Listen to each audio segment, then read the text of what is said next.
My name is Ellie. I was born and raised in Springfield, Illinois, and I've never truly felt like I belonged in my own home. From an early age, I knew my parents' world revolved around my older brother, Brandon. 4 years older than me, Brandon was the golden light the whole family was willing to burn everything for. And me? I was just a shadow. I clearly remember those autumn afternoons, sitting alone in the living room with my math notebook glancing at the clock.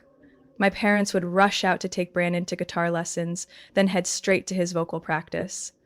Every time one of his teachers gave him even the slightest praise, they jumped to invest new amp, professional mic, even vocal editing software.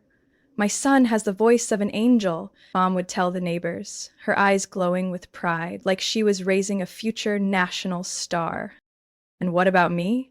Once I shyly asked to join a weekend art class at the local community center. It was only $60 for the whole month. Mom pursed her lips, then shook her head. It's not that I don't want to, Ellie, but this month we already spent nearly $400 on Brandon's performance classes. Maybe next time, sweetie. The second time I mentioned wanting to try out for the school basketball team, Dad didn't even look up before snapping. You know Brandon's music finals are next week. You want us to split up and miss it? That doesn't make sense.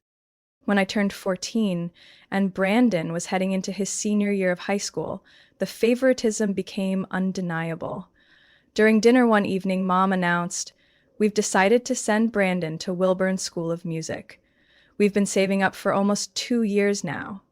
Dad added, "He'll stay at the apartment we own near the campus so he can focus fully on his studies. No need to worry about rent." I pushed green beans around my plate in silence. No one noticed. Everything revolved around Brandon, the one destined for something great. And me, I just wanted to know if there was even a single dollar being saved for my future. That night, sitting under my desk lamp with my notebook, I made myself a promise. If my parents weren't going to invest in me, I'd do it myself. I started researching ways to make money. Selling old things, taking on summer jobs, anything that would help me build toward my own dream. What hurt most wasn't the financial imbalance, it was the look in Mom's eyes every time I shared something I loved. There wasn't any malice, just emptiness. When I mentioned wanting to learn photography, she scoffed. "It's just a hobby, Ellie. Don't waste time on something that won't pay the bills." But when Brandon said he wanted to learn the mandolin just for fun, they immediately ordered one that cost nearly $900. "Let him try," Dad said. "You never know what talent we'll discover." I learned to be quiet, not out of fear, but because I knew my words never landed fully in that house. But in that silence, I started laying the foundation for another path, one I wouldn't need anyone's permission to walk. I didn't tell my parents about my plan. They were too busy following Brandon's vocal and performance schedule to notice where I went after school. Only my grandparents noticed the change. One Saturday afternoon, while visiting them in Decatur for our usual apple pie, Grandpa Frank suddenly asked, "You seem to be thinking about something big, don't you, Ellie?" I hesitated, then admitted, "I'm trying to save money for college. I don't think Mom and Dad can help much." He didn't respond with pity. Instead, he nodded, "And start early. My old watch repair shop still needs an extra hand after school, but I won't pay you unless you work seriously." That shop, tucked away at the end of Monroe Avenue, was a place where time itself seemed to slow down among cracked glass, tangled springs, and the soft ticking of worn clocks. It wasn't glamorous, but Grandpa Frank was well known in town, the last person who still repaired mechanical watches by hand. I started by sweeping, wiping display cases, and organizing customer logs. Then he taught me how to disassemble each gear, clean out metal dust, and reassemble it with precision. Every timepiece, big or small, required absolute patience. Some days I sat for nearly 3 hours just adjusting a single second hand. In a small town, word spreads fast. Soon, customers started noticing a quiet brown-haired girl seated at the corner table, carefully polishing dials with cotton swabs. They began calling me the Watch Girl. I didn't care about the nickname. I just watched my savings book grow little by little each month and felt proud. For all 3 years of high school, my routine was nearly fixed. Classes in the morning, work at the shop in the afternoon, homework at night. Sometimes I even accepted home repair requests on weekends, just a few dozen dollars here and there, but it was money I earned myself. My parents never asked why I didn't request allowance. They thought I was low maintenance. I was just grateful. They didn't notice. Meanwhile, Brandon failed to secure the prestigious art scholarship our parents had pinned their hopes on. But instead of letting him figure things out, they quickly took out a separate loan to pay for another training program in Florida. Mom said, "You don't waste talent over a few silly test scores." As for me, by the time I turned 17, I had saved enough to apply to Illinois State University. I chose business administration, not because I loved it, but because I needed a stable future. The school was about a 30-minute bus ride from home. I decided to live at home to cut costs, even though my room was tiny, faced the storage closet, and had a moldy wall. The night I received my acceptance letter, I sat on the backyard porch, hugging my knees and laughing like a madwoman. No one at home knew I had been accepted. Brendan was rehearsing for his first ticketed performance in town. My parents were busy helping him shoot promotional videos for social media. The next morning, I quietly placed the letter on the breakfast table. Mom glanced at it and said, "Good. But Ellie, just remember we can't afford out-of-town schooling. You understand that, right?" I nodded. They didn't know I had been planning this for 3 years. I didn't need their approval. I just needed them not to block me. As the first day of classes approached, I prepared everything carefully: uniforms, notebooks, and a bus pass. I bought a second-hand backpack from a flea market, still sturdy despite a stuck zipper. My belongings weren't pretty, but they were the result of every hour spent wiping watch faces while the old radio hummed in Grandpa Frank's shop. When I stepped into my first college lecture hall, there were no parents taking pictures, no flowers, no welcome banners. Just me, leaning on my own two shoulders. During my second year of college, I started to feel exhausted. I was studying full-time, working 3 evening shifts a week at a small cafe near campus, and waking up early to catch the 6:15 a.m. bus. On winter mornings, the snow fell so thick that my shoes were soaked within a few steps of leaving the house. I often thought about how having a used car, just something reliable enough for school and work, felt like a dream too far out of reach. One Friday night, I decided to take a risk and ask Dad. We were eating frozen pizza while Mom rewatched Brandon's latest performance video on YouTube. "Dad," I spoke up, "if there's a chance, could you help me buy Uncle Larry's old Civic? He's selling it for $2,000 and I can pay it off gradually, just need help with the down payment." Dad slowed his chewing but didn't look up.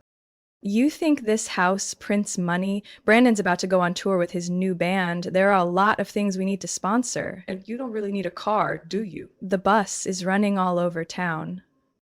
I swallowed the bite of pizza like it was gravel. No one asked how exhausting the daily bus ride was for me, or how late shifts at the cafe meant walking home in the dark after the last bus had come and gone. While I was surviving one day at a time, Brandon was being fully funded by our parents to travel and perform in St. Louis, Nashville, and even Atlanta. It didn't matter that none of his bands lasted more than 3 months. They always had a reason to funnel more money his way. Then one day, Mom called me into the living room. She smiled proudly and patted my hand. "Brandon's getting married to that girl Madison. Remember her, the blonde one from his music school last year? Her family's well off. Her parents work in advertising in Denver." I nodded, not surprised.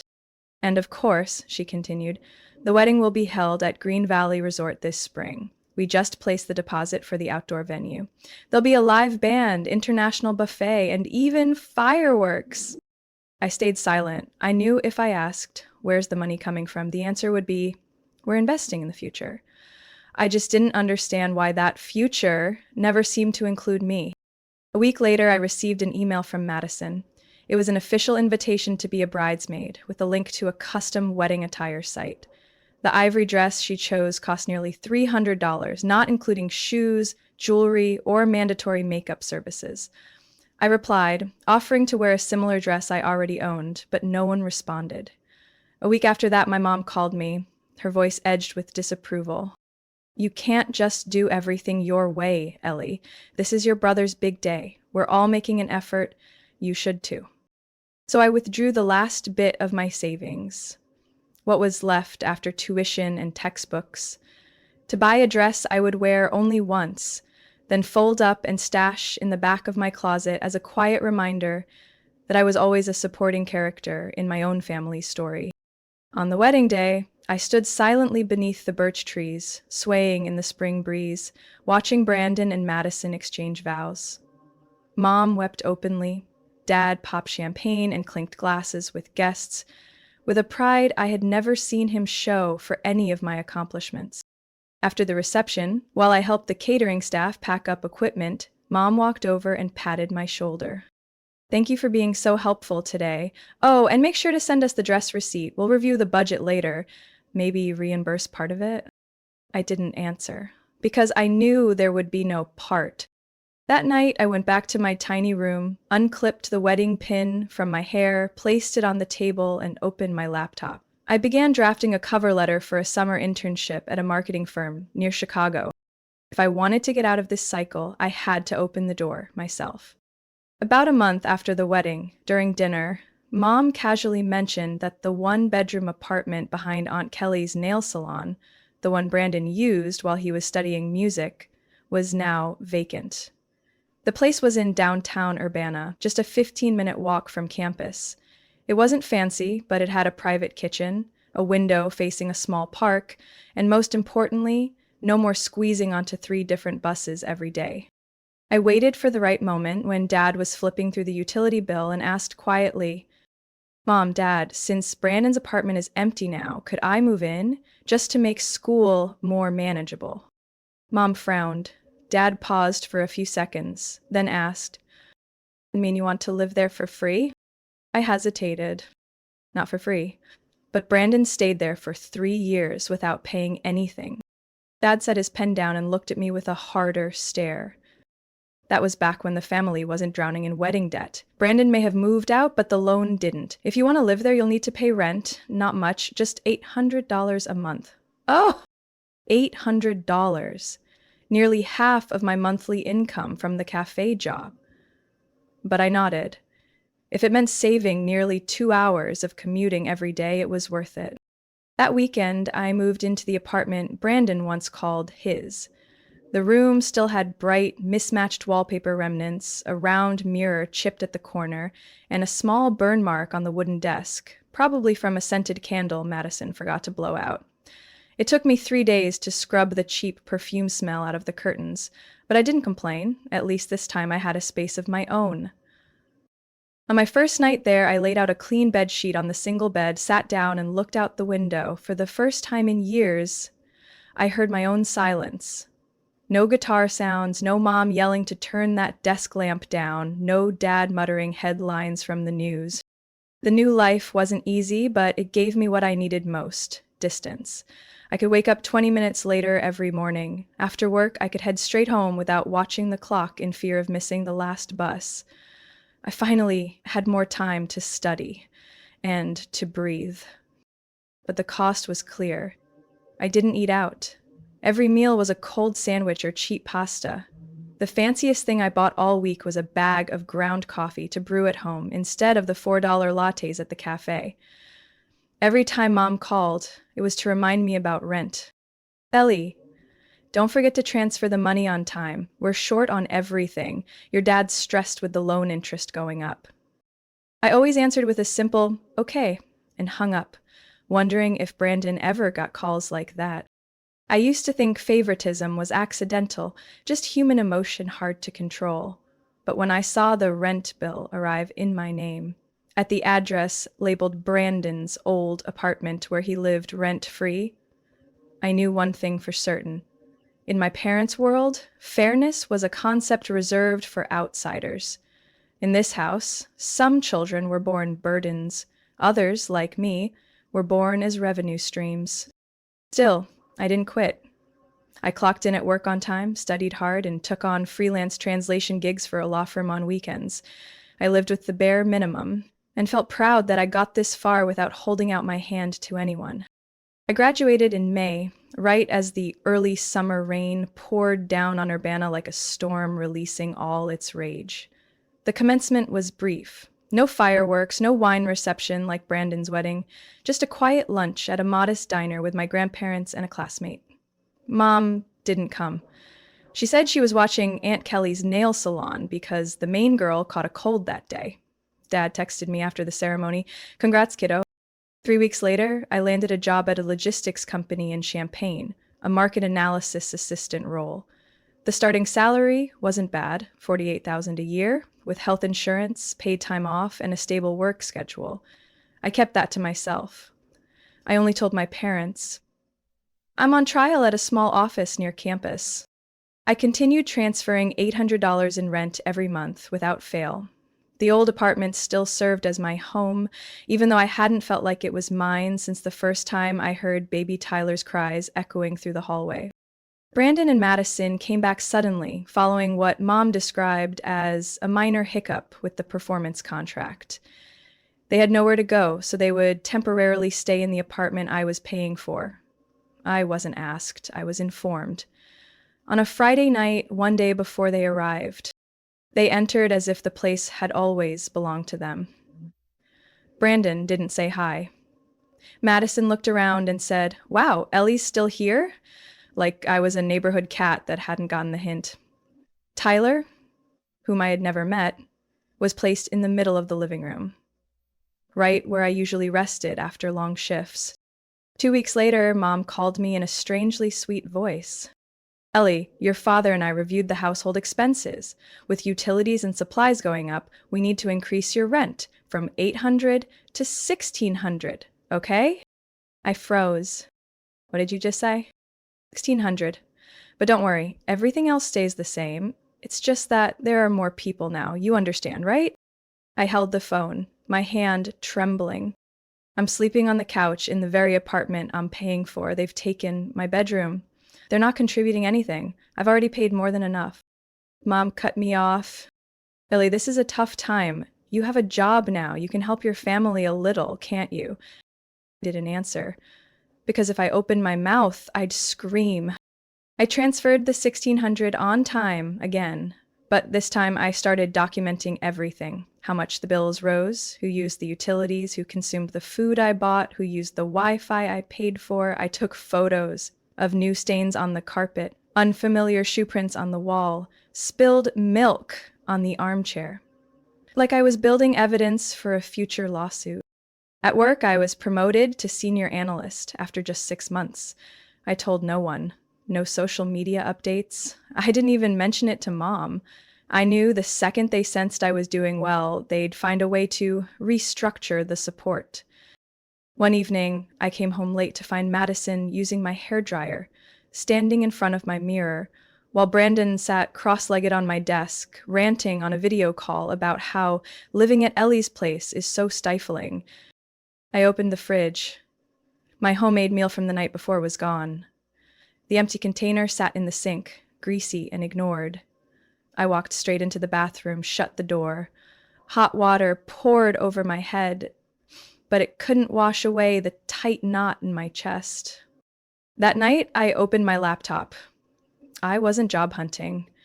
I was apartment hunting. I didn't know when I'd leave, but this time I wasn't waiting for permission. I would disappear. Quietly, decisively, and I would never look back. Brandon and Madison didn't come back to Urbana because of a hiccup with a performance contract, like my mom had claimed. The truth was, they were evicted from their Denver apartment after missing 3 months of rent and damaging the central air system. The media company Brandon had launched, with money my parents borrowed for him, lasted exactly 9 months before going under. One investor even sued him for damages. Madison had quit her job after giving birth to Tyler, claiming she wanted to focus on building a family. And my parents? They called me one Saturday afternoon while I was standing in the laundry aisle at the grocery store, comparing sale tags on detergent. "Ellie," Mom said quickly, "we need a little help from you. Brandon and Madison, they don't have anywhere to stay right now. They'll be moving back into the apartment next week." I froze. You mean they're coming to live with me? Not with you, she corrected, but in the apartment you're renting. It's still a family property, you understand? I sighed. Mom, I'm already paying full rent. I sleep on the couch. I even agreed to the increase last time they came back, remember? Don't make it a big deal. Brandon's going through a rough patch. He's lost everything. Families help each other during times like this. I hung up without saying another word. What followed that week was a waking nightmare. Brandon showed up with 2 suitcases the size of dressers. Madison carried Tyler, just 2 years old, his face puffy from crying on the drive. They didn't apologize, didn't say thank you. They acted like I was just another roommate, not the person covering every expense under that roof. On day 1, Madison looked around the apartment and turned to me. Room should be big enough for a crib, right? We need space for Tyler. Ellie, you're okay with the couch again, right? I stared at her, stunned. I've already been sleeping out there for over 3 months. Madison shrugged without a hint of shame. And it shouldn't be a problem to continue a little longer. Brandon set up his gaming console on my desk and used the living room TV for Zoom calls, what he called brainstorming for his comeback. Madison piled Tyler's toys onto my office bookshelf, covering company files with plush dinosaurs and plastic trucks. By nightfall, they had locked the bedroom door, the same room where I had studied in peace for 4 years. Then I curled up again on the sofa with its sunken springs from last year. Any time I asked if they planned to contribute to groceries or bills, Mom would call and flip the narrative. Ellie, don't you think you're being too cold? Your brother is lost. He was the pride of the family. You have a stable job and good salary. Shouldn't you be the one helping him get back on his feet? I didn't know what exhausted me more, doing the work of 2 adults or constantly having to prove that I mattered in a family that never treated me like I did. Brandon didn't look for jobs. He said the market had no space for creative minds. Madison occasionally sold handmade crafts online, but the total income wasn't enough to cover Tyler's diapers. I came home from work, cooked dinner, and then washed the pile of dirty dishes they left in the sink like it was naturally my job. One day, I opened the fridge and found my saved salad gone. When I asked, Madison just shrugged. Oh, I thought it was leftover, so I helped out. I was too tired to grocery shop today. And me? I had just spent 8 hours analyzing data for a $1 million contract and received a bank alert that rent was due soon. That salad was the one thing I had looked forward to, my small, earned treat. That night, I sat on the apartment balcony, hearing Brandon's laugh spill out from the bedroom I paid for and Tyler's screams echo from the bathroom, refusing to take a bath. I realized something with painful clarity.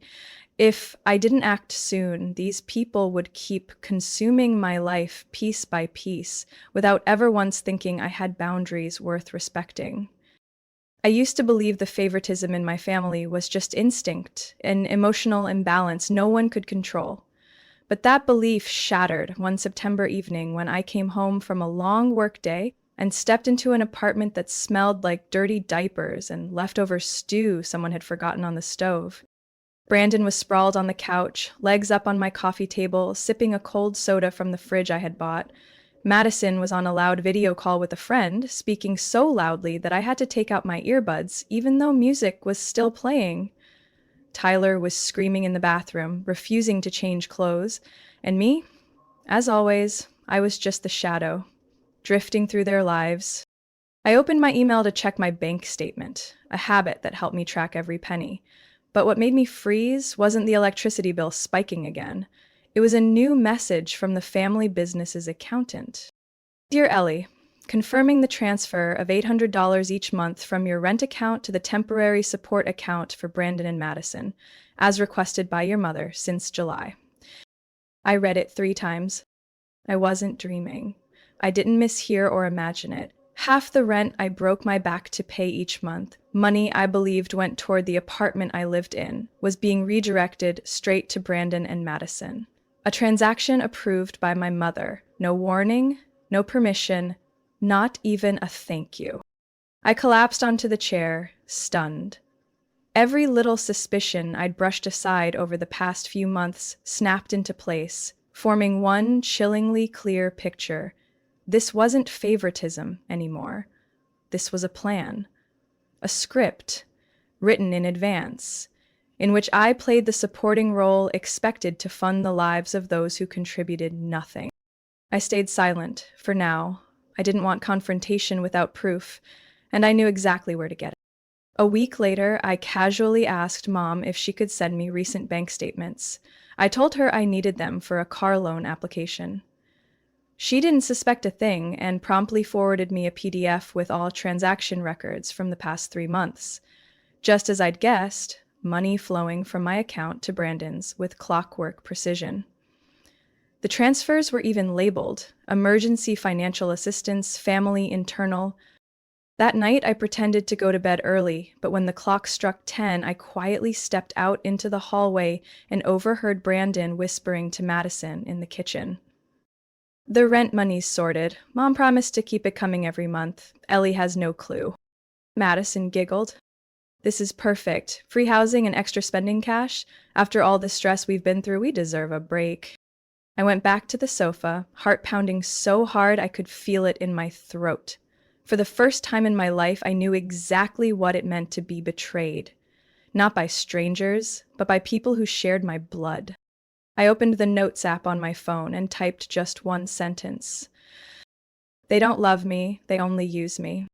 The next day, I emailed the apartment management office and asked for full documentation of the lease. I confirmed that all payments were under my name, no co-tenant listed. Legally, I was the only one with the authority to make decisions about that apartment. And I confirmed something else, the place I was being treated like a squatter in. It was mine, at least on paper. If I wanted out, I didn't need anyone's permission. But I didn't leave right away. I started building my case.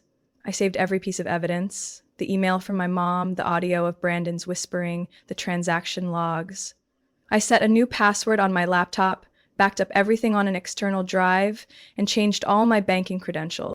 Then I visited a studio apartment just 8 minutes from my office. The landlord was an older woman, warm, sharp, no nonsense. You have steady work? No smoking, no pets? She asked. I nodded. Good. Lease starts the day after tomorrow. I'll hold the place for you. I smiled and clutched the folder in my hand. Inside it, the new lease agreement, a key card, and a copy of the front door key. This time, I wouldn't run. I'd vanish. On my own terms, with receipts. That night, after Brandon fell asleep with his headphones still plugged in, and Madison sprawled out watching TikTok videos in bed, with little Tyler lulled into sleep by white noise, I quietly rose from the couch. I opened the closet and pulled my suitcase from the back corner. Everything had already been packed: personal documents, laptop, an external hard drive with my work files, a few sets of business clothes, and the notebook where I'd tracked every expense for the past 2 years. I didn't slam the door. I walked out softly, just like how they had always treated me. Invisible. The new apartment was on the 3rd floor, only an 8-minute walk from my office. The breeze from the balcony was cool and clean, no burnt oil smell, no shouting from the next room, no plastic toys scattered across the hallway. I sat on the floor of the empty unit, ordered a pizza, and ate straight from the box like it was my first independent ritual. No one from the old house called me the next day. Not a message, not a missed call. I figured Brandon assumed I was on a business trip somewhere, and Madison probably felt relieved not to have to fabricate a daily routine for 3 people in a space that was never theirs to begin with. I had no intention of informing them either. 4 days later, Mom called. I was walking to work, phone buzzing nonstop in my hand. I finally picked up. Ellie, she began, I just checked the rent account. Didn't see your transfer. It's due, you know. I stopped next to a small cactus plant on the sidewalk outside a coffee shop. Mom, I said calmly, I don't live there anymore. What? I moved out last week. They're welcome to stay, but I'm not paying another cent for getting kicked out of my own bedroom. Her tone changed instantly. Ellie, don't be unreasonable. Brandon's going through a tough time. You know that. Tough time? He's gaming all day. You've been funneling my rent money to him. Want me to forward you the accountant's email? You don't understand anything, she snapped. Families are supposed to support each other. You've got a job, and exactly because I have a job, I can't carry this whole family forever, I cut in. I've been used enough. There was a pause. I heard Dad coughing faintly in the background, probably nearby. Ellie, we're family, she said. No, Mom, I replied slowly. We're only family if sacrifice is shared. But if one person gives up her room, pays double, cooks, cleans, and still gets called selfish, that's not family. That's a financial contract built on exploitation. I hung up before she could respond. And for the first time, I didn't feel guilty about speaking the truth. That night, I sat in my new apartment under soft golden lighting. I opened the bottle of wine I'd bought a month earlier but never had the chance to enjoy. I put on my instrumental playlist, rearranged my photos and books, not based on what looked presentable, but in the order I loved. No toddler feet running, no slamming bathroom doors at 3 a.m. Just me and the silence I had chosen, not one forced upon me. The next week, I got a text from Madison. Ellie, Mom said you moved out. What's going on? Couldn't we have talked about this? Tyler misses you. I read it 3 times, didn't reply. That same week, the company officially announced my promotion. Starting next month, I would lead the Midwest data analysis team, 30% raise, plus a dedicated training budget. As I held the envelope my manager handed me, I thought back to that phone call with Mom. And for the first time in a long time, I felt a weight lift like it had never been there at all. 1 year after I left that old apartment, my life changed completely. Not in some magical or dramatic way, but in the kind of quiet, steady peace I'd always believed I deserved. That little studio, with morning sunlight pouring across the balcony, became the first place I could truly call home, without needing to explain myself or ask anyone's permission. I bought a used Honda Civic, charcoal gray, smooth engine, clean inside, just enough to get me to work, swing by the grocery store, and drive to the lake park when I needed space to breathe. It wasn't flashy, but it was mine. Every time I turned the key, I smiled, because it wasn't a gift from anyone. At work, I not only maintained my role as team lead, but was nominated for the company's internal leadership program. I also enrolled in an evening MBA course at a reputable online university. The tuition wasn't cheap, but I paid for it with my own earnings, 1 term at a time. No scholarships, no loans, no family help. I cooked weekly meals, kept a cactus on my balcony, read books on Sundays, and slept in on Mondays. No one called to remind me to send money. No one made me get up early to take a child to the doctor. No one ate my leftovers and joked, "Thought you didn't want it." 6 months after I moved out, my grandfather, the only one who ever stood by me, passed away from a stroke. I drove back to Decatur in heavy rain, wearing a simple black dress, and placed a lavender sprig on his lapel.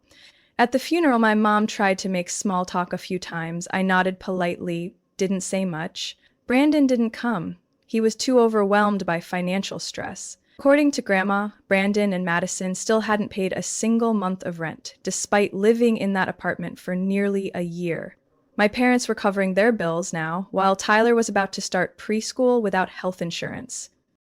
I didn't feel satisfied, I didn't feel smug, I just felt relieved that I had escaped that spiral in time. I didn't block my mom's number, but whenever she called, I let it ring and didn't pick up. Not out of anger, but because my duty was over. They used to call me the responsible one. But what they really needed was someone to fill in financial gaps, never mind what it cost that person emotionally. Lately, I heard Brandon was trying to sell his old audio gear online. Madison was experimenting with live stream sales on TikTok. I didn't follow. I didn't laugh. I didn't send encouragement. Because I'd stopped living to fix other people's failures. One autumn afternoon, I sat in my favorite cafe, working on a final MBA paper. Outside the window, golden leaves drifted down in clusters under a clear sky and soft breeze. A young couple walked past, lifting their giggling toddler. About Tyler's age into the air. I watched them, not with sadness or envy, just a quiet thought. If I ever have a child someday, I will never make them shrink to let someone else shine. I will never call their sacrifice duty. That night, I came home, turned on the living room light, poured a warm cup of tea, and played soft jazz. My phone buzzed with a message from Grandma. Just saw your photo on the company website. So beautiful and professional. Your grandpa would be so proud. I sat down on the sofa, my sofa, where no one could claim my seat, and typed back, Grandma, I'm doing well. I've learned to love myself first, and I promise I'll never forget that again. I set the phone down, leaned back, and closed my eyes. For the first time in my life, not needing anyone's validation, not needing witnesses, I felt absolute peace. And I knew I would never return to the silence that others once forced me to live in. Ellie's story is a powerful reminder that sometimes the bravest thing we can do is walk away from relationships labeled family that exist only to take advantage of us. The moment Ellie stopped seeking approval from those who never truly valued her was the moment she reclaimed her worth. In real life, no one is obligated to keep sacrificing for people who refuse to change. Freedom begins the day you choose to love yourself, even if it means walking alone. What do you think about Ellie's choice? Would you have the courage to do what she did in the same situation? Share your thoughts below, and don't forget to follow the channel for more meaningful stories about family and self-discovery.